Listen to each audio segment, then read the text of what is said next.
Mike Heck here for MMAfighting.com. As you can see, my best friend AK is here as well, and we will check in with him for a minute. And for a little while now, several weeks as a matter of fact, we have been wondering what is going on with this whole thing regarding the UFC, betting on fights. What is going on with this whole thing? Because we have seen shifty betting lines. We've seen fighters saying things in post-fight interviews that caused us to pause. Dana White has been asked about it. We've also seen provinces in Canada banning gambling on UFC fights. We've seen 2 in 2 days being confirmed, Ontario and Alberta.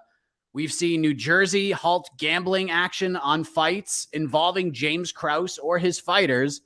But we've been wondering what's going on because nobody's really talking.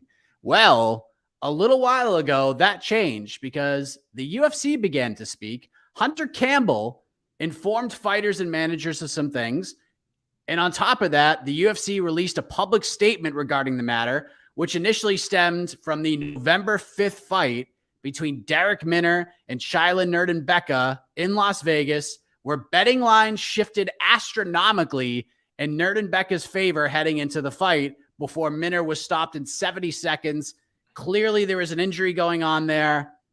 And we have just been sort of out of the loop ever since, wondering what the hell's going on. What is the UFC going to say with all of this? Well, here's what the UFC had to say. I'm going to pull this up and read it. Following the fight involving Darrick Minner on November 5th, 2022, UFC was informed by sources that suspicious betting patterns had been observed on the fight. In the weeks following the fight, UFC has been cooperating with multiple ongoing government investigations into the facts and circumstances surrounding that contest. On November 18th, the Nevada State Athletic Commission informed UFC and Minner's coach James Krause that Krause's license was suspended and would remain so while the Nevada Athletic Commission conducted an investigation into the matter. UFC has since advised Krause and the respective managers working with impacted fighters that effective immediately, fighters who choose to continue to be coached by Krause or continue to train in his gym will not be permitted to participate in UFC events pending the outcome of the aforementioned government investigations. Further, UFC has released Darrick Minner from the organization. Along with the safety and health of its fighters, the UFC believes there is no more important component of professional mixed martial arts than the integrity of the sport. Weeks prior to the Minner fight, the organization sent formal notification to all fighters and members of their teams that they and certain other defined quote-unquote insiders were prohibited from wagering on UFC events. This was an extension of the UFC's pre-existing and since updated fighter code of conduct, as well as a recognition of various state, federal, and international laws and regulations expressly prohibiting conduct that threatens the integrity of the sport, including, but not limited to, insider betting based on non-public information, fight fixing, and other such misconduct. UFC will continue to take all necessary and appropriate steps to ensure compliance with and enforcement of its policies and those of the jurisdictions in which it operates. Wow. AK, we got something here. We kind of had a feeling we had something here. The story has become massive, and I have a feeling we're just cutting into the Jed made a steak reference on the previous show. We're just cutting into the steak of the matter, it appears. AK, my best friend, what is your reaction to this? I mean, we're waiting for this some sort of shoe to drop with all this. Nobody has been saying a word about it for weeks. The UFC, a day before a big event in Orlando, Florida, this was the time for them to do so. What was your reaction to this? I don't want to dwell on this part too much. Can I just say that you and the rest of the MMA media are somewhat vindicated, for some of the criticism about like, oh, why weren't you guys digging into this? And you addressed it many times in Heck of a Morning. Like, you've reached out, you've dug in, people are silent. I think we can pretty clearly see why. It looks like the UFC and anyone investigating this was moving pretty quickly on it and were ready to make their own action. And the people who are being affected by the action, obviously, were probably aware that the gears were in motion as well. So obviously no one, from Krause's team was going to say anything. Why would they talk to the media while, thinking that this might happen and anyone associated with them? So like I said, guys, I understand that people wanted like the facts right away. People wanted like, why isn't MMA media? Why can't they get in on this story? And it's like, listen, sometimes we do what we can, and we can't get in there. And then when something like this comes out so quickly amid this controversy, well, now you know why. Now you know why. The official word was ready to come out anytime. So I don't know. Maybe if we'd gone all in, we could have gotten it like a couple of days earlier. It wouldn't have really mattered. The story is out there now. It is official. It's official from the UFC, from Rumble. I am just blown away. I try not to swear publicly. I think people know this, and my reaction when I saw Ariel was one of the first people to tweet this out. Was to tweet out about the James Krause fighters being banned from UFC events. I was just, oh shit! I've never seen anything like this before. I don't think any of us have. We knew this had the potential to be really bad. It was announced it was announced a few weeks ago. It was official that the Darrick Minner fight was being investigated. Of course, it had become so public, such an obvious case that had to be looked into. We knew that James Krause was essentially persona non grata in the UFC. Who was the fighter that he wasn't allowed to? Miles Johns, who just joined the Glory team, had said, I think he had said in case like that James Krause had been suspended. We later learned like not necessarily that he'd been suspended, but obviously being under investigation, had kind of been asked not to show up to events. And now it is official. Now it has gone all the way to a ban. James Krause obviously not welcome. None of his fighters welcome. It's so crazy. We have one of his fighters, Marcelo Rojo, who is fighting tomorrow on the Orlando card. And Aaron Bronsteter is reporting that Rojo will be allowed to compete, which I think is only fair. And then down the road, we have Brandon Moreno, who, of course, has attributed a lot of his success winning the interim title to working with James Krause. And he fights Jason Figueiredo for a fourth time. That's coming up. It's not in the country, but again, for anyone who didn't see the sort of the fine print there, not only is Krause's license taken away in Nevada, but UFC fighters in general who are associated with Krause, who are coached by Krause, are banned from UFC events. So I'm not sure how this is going to affect Krause fighters who are associated with other promotions. This is not over. We saw the dominoes starting to fall with Ontario, where I live, them banning the gambling. We just saw Alberta as well today, banning gambling on UFC. So you got the sense that there's this one fight, this Minner Nerdambike incident, and James Krause's well-documented history of sort of providing gambling tips on MMA fights. You felt the ripples were coming, and now this is a huge, huge splash right here. And it's not over, guys. It's not over. There's more to come. Yeah, and I don't think the timing I'm really surprised of, because once the news about Alberta sort of jumping on board with Ontario came to be, I mean, at that point you were in a position where it was a snowball that was rolling down a hill, and it was just getting bigger and bigger. And we've reached out to other provinces and their governments as well to try to get some answers on whether or not they're going to follow suit. And it wouldn't surprise me if they did. And if they all do that, what does that mean going down south? Does that mean North America to do the same? And the UFC is not dumb. They're not dumb. Like, they have a lot of money coming in from one of their major sponsors. It is DraftKings. If you watch a UFC event, DraftKings is shown, logo, mentioned a million times throughout the broadcast. This is obviously a very profitable relationship. So if anything were to happen, if gambling on the UFC was not just a Canadian thing, not just a New Jersey thing, but it just became like a nationwide thing, this should be horrible for the UFC. And they know this. So I don't think the timing of this was really all that surprising. I think they had to say something at this point.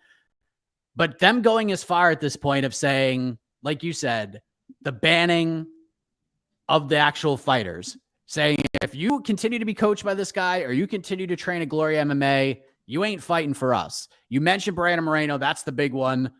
And again, we don't know what's going on because, like before, no one's really talking right now. Jeff Molina has a fight lined up with, I believe he's fighting Jimmy Flick. David Onama, I believe, has a fight coming up. Tim Elliott's part of that gym. And there's many others who are a part of that gym right now who probably have fights coming up. So are you surprised that the UFC has gone this far? I don't think this is a massive stretch right now, at least while this investigation is ongoing, because who knows? Maybe it turns out Krause didn't do anything wrong. We don't know this. We're just this looks bad, right? But are you surprised that it has gone this far? I'm not surprised, and this is the kind of reaction like we've wanted the UFC to have, like when other incidents come up. You know, we've talked a lot about fighters who violate sort of the code of conduct, and then always going like, why hasn't the UFC like suspended this person or cut this person or taken some sort of action or make a statement? So while this doesn't absolve them of sort of past inactivity, you know, as far as enforcing the code of conduct, it's a step in the right direction. Now, it's a step that they're more than willing to take because of how much money is involved. I mean, there's a lot of people to answer to when this kind of scandal comes along. Like I said, they have sponsors, they have executives, they have shareholders. This is a huge, this is a big deal. This is a government investigation that is going to be taking place involving Darrick Minner and James Krause and so on and so forth. So it could get really bad. And if the UFC, you really want to get ahead of this. So as far as their, you know, when they're sort of assessing risk and assessing whether they should make a statement about a certain case, like a fighter misbehaving, you know, getting involved, you know, breaking a law, getting involved in some public incident, some negative public incident, they do a risk assessment. Like, should we even comment on this, or should we wait for it to just kind of go away, kind of brush under the rug? And they've brushed under the rug a lot of scandals. I mean, a lot of scandals involving some of their fighters. Conor McGregor stuff. Conor McGregor has, I don't recall if he was ever formally suspended, but like he's had all kinds of trouble with the law, and the UFC's just kind of taken it as a, well, you know, that's his business. Let him handle it. But when something like this has become, it's, again, we talked about the ripples just becoming so widespread so quickly. Everyone's talking about it. And again, most importantly, there's so much money involved. The UFC had to say something. They have to wash their hands, as it were, of a coach who I'm sure they would like to describe as like a rogue element. You know, it's like, oh, we didn't know. Our own Gui, he just retweeted a Dana White press conference. So when he was talking with the Minner Nuremberg about, and at the time Dana White was just like, oh, there's no proof that anybody that was involved in like the fight camp and with the potential knowledge of the injury was involved in it. Well, that seems a little naive now in retrospect. So yeah, they really have to course correct here. And they really have to be aggressive with cracking down on this. It's a PR thing. And again, there's people that they have to answer to behind the scenes who are like, you got to shut all this talk down now. Think of it, Mike, like when the UFC had the NBA with Tim Donaghy. You remember when Tim Donaghy was involved in the betting? And it's very quickly kind of opened up this like, oh my gosh, people picking out all these games. Like, oh, this game was ref by Donaghy, and NBA officiating is still questionable to begin with. Who are like, oh, how many other games were affected? And by the end of the investigation, it was like, you know, David Stern at the time had said, "Oh, well, it was a rogue element. It's just this one guy. It's just this one guy, and he's out of here. Back to business. The NBA is saved." So the UFC kind of has to do the same thing here and say, "Oh, it's just James Krause. It's only James Krause and some of his associates that are potentially involved in this sort of thing." And they hope that if that's, you know, they cut ties, then they can move on with this at some point. But we'll see. We'll see how much more we find out, because the Ontario and Alberta commissions seem pretty confident that there might be more to this than we even initially know. Yeah, the Moreno thing is probably the most interesting, because as of right now, and it's not like 100% official, at least Dana White says that they're still working on the card. Him and Figgy 4 is the main event. So we don't even know how this affects the fight in general. Like, will Moreno just be like, oh man, like this is such a hindrance, I have to push this thing back? Like, I don't know what the hell they're going to do. I'm sure every coach on earth would be like, oh, Brandon Moreno, come to the gym. Like, we'll have you. He's a delight. Who wouldn't want Brandon Moreno over there? But a lot of people, I'm looking at some of the comments right now. Like one in particular, this is what I've gotten a lot and have seen a lot, is why cut Darrick Minner, but not cut TJ Dillashaw? Because Darrick maybe didn't disclose an injury. TJ obviously didn't disclose his shoulder injury. The difference here is you kind of saw it in the fight, but the betting odds for the Sterling Dillashaw fight, if an hour before that title fight at UFC 280 went down, and we were doing the watch party and we were watching the odds, we're all over because freaking GC's there and he's all over the stuff anyways. If all of a sudden the swing, Aljamain Sterling went from like a minus 170 favorite to like a minus 340 favorite in a span of an hour, we would right then know that something was up. And that's what happened here. I mean, it wasn't just the money line on the Minner Nuremberg fight. It was first round finish, under 1.5 or whatever it was. It's everything favoring Nerd and Becca or the fight to be stopped early. And that's why the line swung as much as they did. And you don't swing that much unless you're putting big dollars down, like lots and lots of zeros. So these weren't like $10 bets coming in. These are big ass bets coming in. So there's the difference there. It didn't affect any. I mean, there's obviously some betting outcomes, and maybe some sports books are like, this kind of looks weird. But the lines didn't swing in such a weird way like this one did. And that's the problem. Because when you're dealing with people's money and betting on fights, and you see lines swing so significantly in such a short amount of time, that immediately screams red flag. That's why everybody reacted to it that they did. And that's why this has become a story, because if those betting lines didn't change as quickly as they did, AK, we might even be having this discussion right now, right? Yeah, this is the first thing we learned as a kid, Mike. If it's only cheating if you get caught, right? So the fact that the line moved so dramatically, someone messed up. Someone slipped up, someone talked too much. Whoever it is that had this information, whether they meant to or not, it got out there. And it just could not be ignored. Especially such a nondescript fight. A fight that, like, why would so much of the general public have interest in this undercard bout featuring two guys who are just like barely middle of the pack featherweight fighters. So you're right. It's absolutely I should give Nuremberg a little more respect than that. He's doing quite well, but it's totally the attention that was brought to it.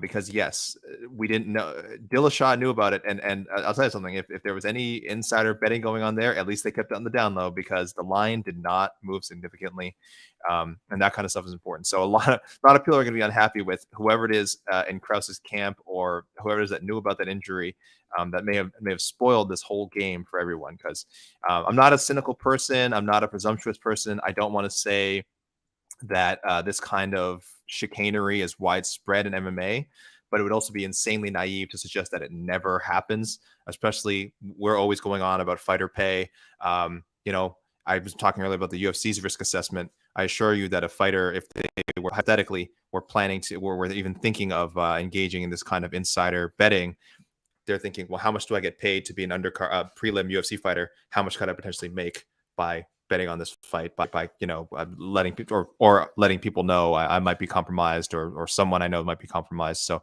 it's such a tangled web. Mike, I want to read one comment from Sean Sullivan, who says, I guess injury is going to have to start being disclosed. And that would be a hell of a thing for the UFC to do, because why did the NFL, why is the NFL's injury report so famous and so highly paid attention to? Why did they even start doing it? Whatever early 2000s, or maybe before that. Why did they start releasing the injury list? For gambling purposes. It's not for fan. Yeah, there's some element of fans to be like, oh, okay, this guy's not playing. Just good to know. No, guys, it's for gambling. The NFL injury list exists so that people can, set the lines properly, how they want to wager. This is the UFC, if they want to be credible, might have to start doing the same thing, because this has just been a shrug and look the other way thing for so long, even before the TJ Dillashaw incident. Because every fighter after they win says, "Man, I can't believe I went into this with no cartilage in my knees or something." And it's like, what the hell's going on? How is this getting past medicals? So, am I saying the UFC is definitely going to start doing something and having an injury report? I would doubt it, but it certainly seems like a possibility now after this kind of incident. Yeah, I would say that the testing and all that, like getting all your medicals done, might be a little more in depth now, and might cost the company a little more money, but I think it's worth it at this point to spend it. I mean, you're making so much of it. And another problem with this, and I don't want to turn this into a fighter pay thing, but it's part of the conversation, not like necessarily the betting thing, but for the injury disclosure. Because if you think about it, if you haven't fought in like 18 months and you haven't made any money, and you have a fight booked and you're hurt, but you haven't made any money, like you're going to find your way to get your ass into that octagon no matter what.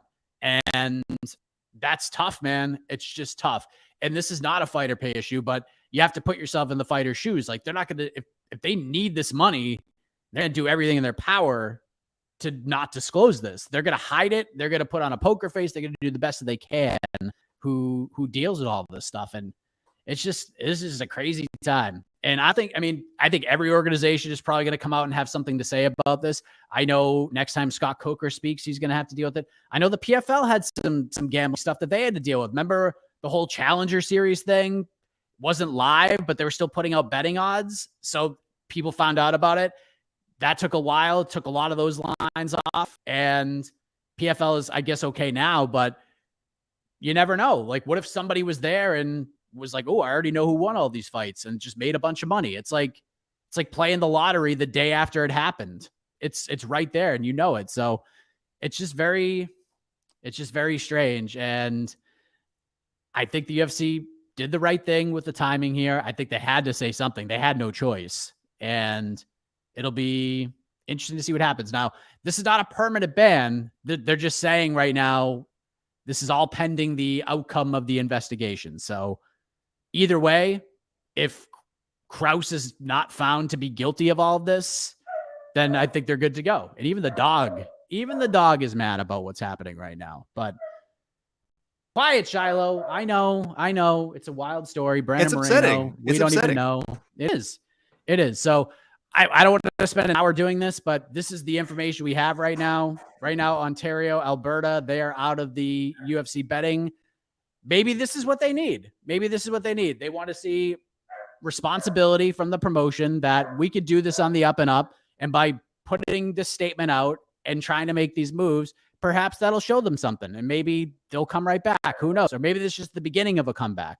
But final thoughts on all of this, AK, because I have a feeling, knowing MMA and knowing this media space, probably in another hour, we're going to have another update. But what are your thoughts as of right now? Your final words on this? I mean, first of all, I've always said don't gamble. That's let's be honest. If we all just avoided this this heinous activity, I mean, we wouldn't even be in this mess in the first place. But no, but seriously, it's there. It is a ridiculously lucrative industry. I don't think I'm blowing any minds by saying that. The amount of money that goes through gambling in the United States is absurd. There's a reason that Canada was so excited to get online betting implemented, to have a lot of those restrictions raised. In Ontario, it was just this past April when it finally became a sort of an online betting free for all. Obviously, that's not the case with the UFC now. You can still bet on other sports, but I think UFC was certainly a significant part of that. So again, we've just never seen a coach, getting this kind of hot water, especially when it's such a prominent coach, so respected, Mike. You and I are always talking about calling James Krause as the cheat code. You know, we would joke that, man, if I knew Krause in the corner, that's the guy I'm probably picking on fight night. But we didn't know that the name cheat code could have other implications. So again, it's like we said, he's just under investigation. We don't know. People are asking about Darrick Minner. Like, could it have been someone else, like in Darrick Minner's camp, that leaked the info? And yeah, that's entirely what we're saying. Is it might not be James Krause. It might not be. It might be unjust for Darrick Minner to be released. This is just something the UFC has to do with the information they have now. This is what's in their power. They can cut Darrick Minner. He's coming off a lawsuit, so they can cut him. James Krause, again, is the most prominent name sort of tied to this right now. Well, okay, we have a bunch of fighters of his on the roster. What a statement it makes if we ban him and we ban some of these fighters, and we get one of our UFC champions, one of our very well-liked UFC champions, Brandon Moreno, not necessarily banning him, but at least getting him away from James Krause. Because this is, make no mistake, that statement today was an ultimatum.